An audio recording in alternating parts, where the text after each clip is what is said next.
Bom dia, Cajamar. Hoje aqui é um dia importantíssimo, hoje é 7 de setembro e nós estamos aí indo para mais uma movimentação contra o Bolsonaro.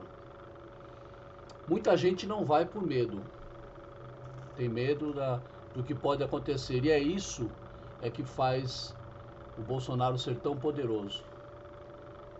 A ultradireita sempre faz isso, coloca dúvidas e principalmente provoca um medo de reações para que as pessoas que queiram lutar pelo seu direito constitucional, pelo STF, pela garantia da democracia, acabam não indo até esses pontos para se manifestarem. Só para você ter uma ideia, você se deixa enganar por afirmações como algumas que foram emitidas pela voz do Bolsonaro? Eu estava lendo um artigo aqui sobre uma entidade organizacional sem fins lucrativos que chama Aos Fatos. E lá eles citaram algumas das coisas que são discrepantes. Uma delas é o seguinte, eu vou relatando aqui. Por exemplo, ele fez uma fala que foi a seguinte: 2 anos e 8 meses sem corrupção. Isso não é virtude, isso é obrigação. Diversos integrantes do governo dele mesmo são investigados pela PF ou MP, né? O Ministério Público.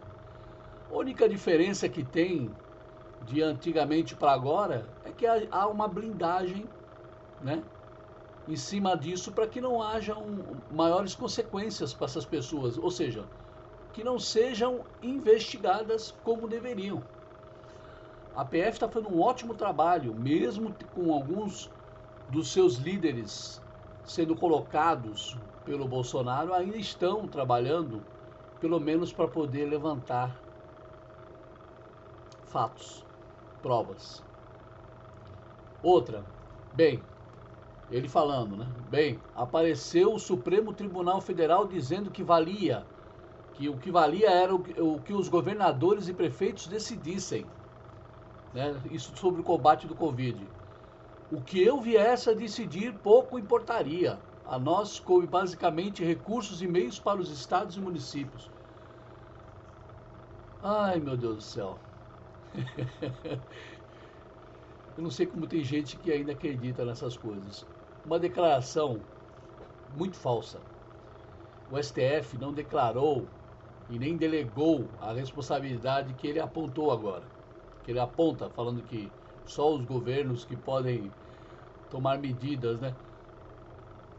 A corte decidiu, na verdade, que os governadores tivessem legitimidade para tomar medidas restritivas em seus respectivos estados, como também os seus governadores fizeram isso para os prefeitos tomarem as suas medidas restritivas. Cada local tem uma situação, tem uma conjuntura. Então, isso deve ser respeitado, né? Foi isso que o STF colocou e afirmou, e não o que ele acha que. Pelo contrário, ele no seu cargo como federal, o poder máximo da Federação Brasileira, poderia fazer o quê? Para evitar a entrada de pessoas de fora com mais vírus, restringir essa entrada. Isso é papel do presidente. E não foi feito. Quando foi, foi por pressão. Não é verdade? Outra fala: eu falava, não pode ser assim. Tem que tratar as duas coisas, o vírus e o desemprego.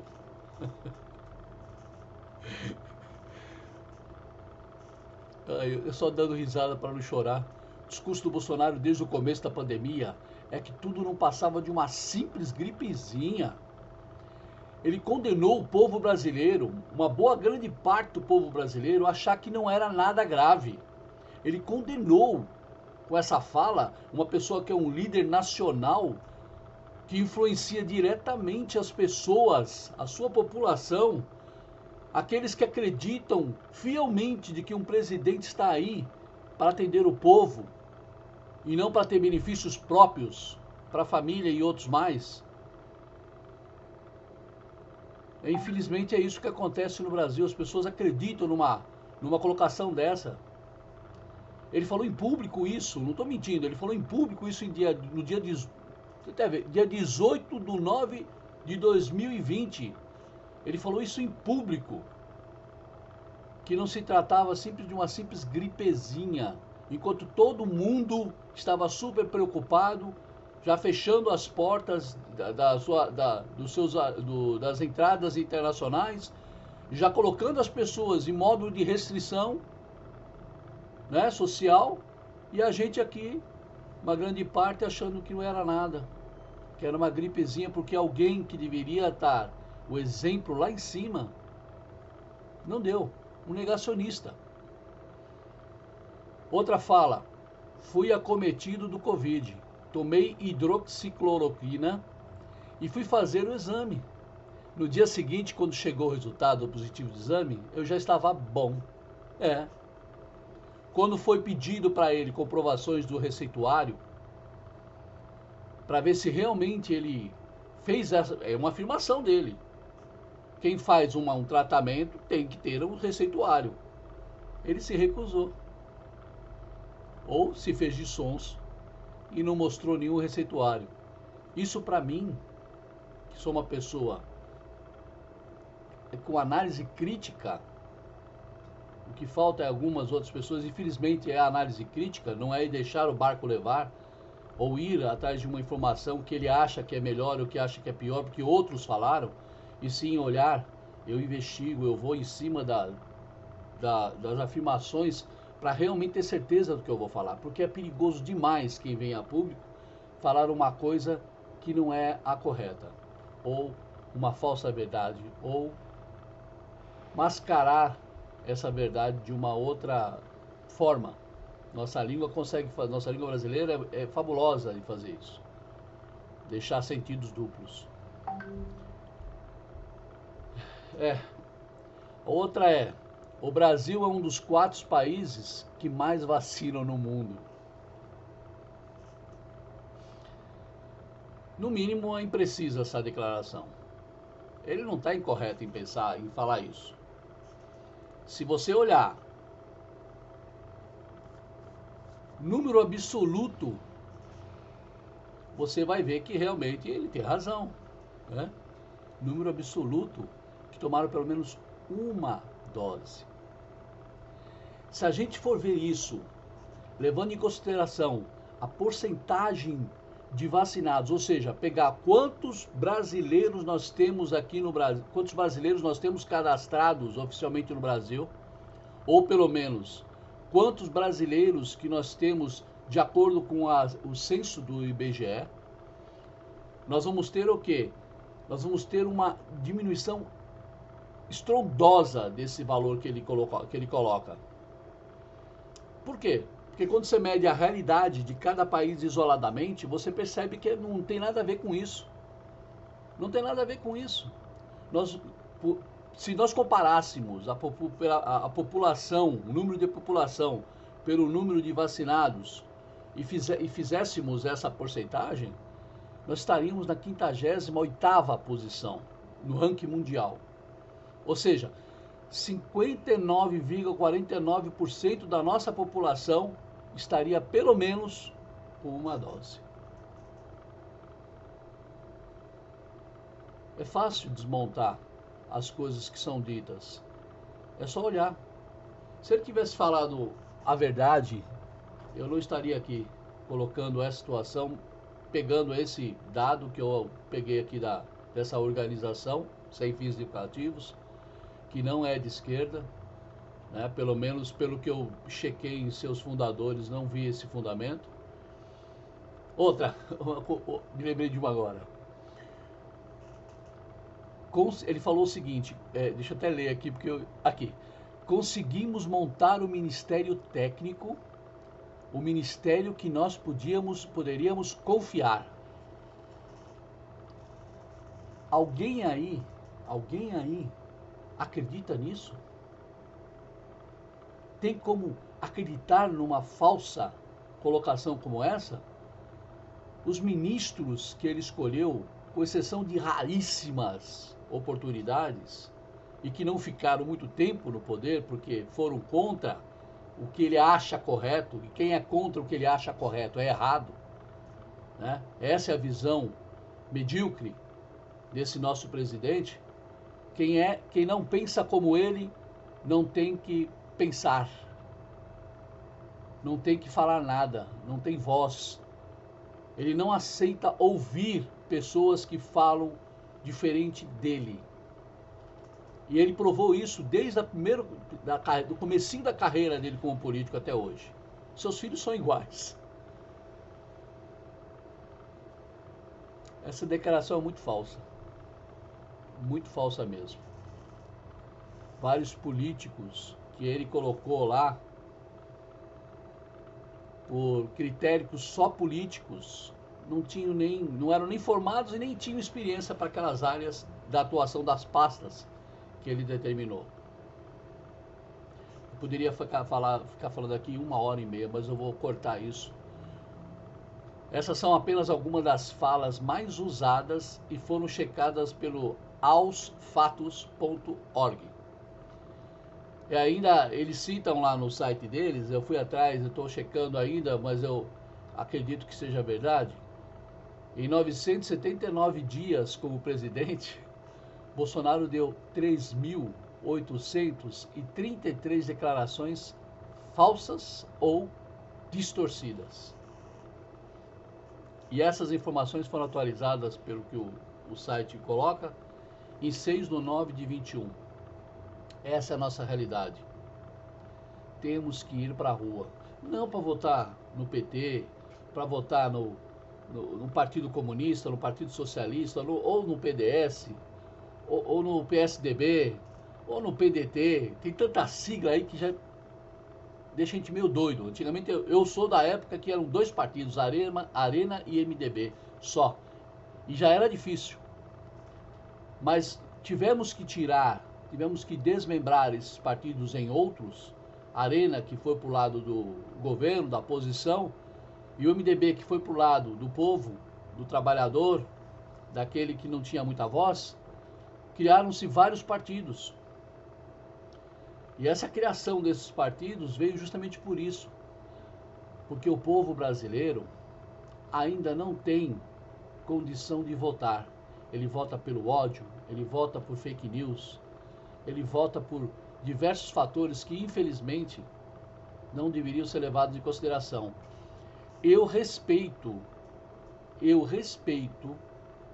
e não ataco bolsonaristas com dizendo que eles foram errados. Porque eles fizeram a escolha deles dentro do que eles achavam correto, do processo de escolha deles. Infelizmente, para mim, o correto é ver a capacidade da pessoa que está sendo indicada e não do partido. Capacidade que essas pessoas mostram. Alguém viu alguma capacidade de governar um país em todos esses anos que o Bolsonaro é político? Alguém viu uma capacidade diplomática nesse homem para que as nossas divisas, que nós muito dificilmente conseguimos, chegando até, não vou falar do PT, mas chegando até o 6º lugar no ranking mundial da maior economia, foi com diplomacia, foi sabendo falar, pensar antes de falar, não levar o pessoal, levar o profissional, porque ele está lá como profissional pago pela gente. Infelizmente é isso que acontece no nosso país. Infelizmente, essa polarização que eles tanto dizem entre pessoas da esquerda e pessoas da direita foi criado pelo ódio e não por diferenças ideológicas. Foi ódio. Ódio, golpes, fake news. Isso sim foi feito. E não sou eu que estou falando, não. Não sou eu, quem sou eu para falar, né? Eu analiso muito as coisas antes de vir a público. E infelizmente, a minha análise para hoje é: se você que está sentado aí nessa cadeira não sair dessa cadeira e ir até o Vale do Anhangabaú com todo mundo, não só de esquerda. Tem pastores evangélicos, batistas e outros mais que reconheceram que Jesus não estaria aonde quer a arma. Jesus não estaria aonde não se olha o povo. Jesus não estaria em um regime que não aceita o Estado ajudar quem precisa. Eu sou contra esmola infinita. Eu sou a favor que a pessoa tenha condições de se erguer com conhecimento, com estudo, com capacidade profissional e daí em diante ela voe sozinha. Ela consiga o rico sustento de sua família e ter no mínimo 3 refeições saudáveis e não o que nós vemos hoje com o preço das coisas. Outros falam do ICMS, vou me prolongar. Outros falam do ICMS. O ICMS não mudou em mais de 20 e poucos anos, ele não mudou. A alíquota é a mesma de quando era 2 e pouco.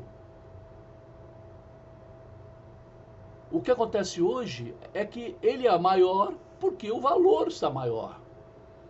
A política nova da Petrobras, que concederam para poder fazer a cotação no dólar, está destruindo esse país. Os caminhoneiros estão sem dinheiro para poder fazer o trabalho deles. Todo mundo que usa combustível fóssil está cada vez com mais dificuldades, gás de cozinha e outras coisas mais. Tudo que é de plástico, a maioria não, tudo que é de plástico vem derivativos, tem algum derivativo do petróleo. Infelizmente é aqui, eu estou pedindo para vocês que tenham capacidade analítica, que tenham análise do que acontece, independentemente de partido, independentemente de posição. Aqui eu não estou falando com esquerda ou direita, aqui eu estou falando com todos que querem que o Brasil cresça, independentemente de quem vai estar no poder, mas que cresça, porque essa pessoa que está no poder hoje em dia não vai promover isso. Podem ter certeza. Se até a corrupção, que ele falou que ia combater, não é combatido, e pelo contrário, a sua família é investigada, não acredito nisso. Obrigado, espero vocês lá no Anhangabaú, porque eu vou sem medo, sem lenço e sem documento. Aliás, vou com documento. Até mais.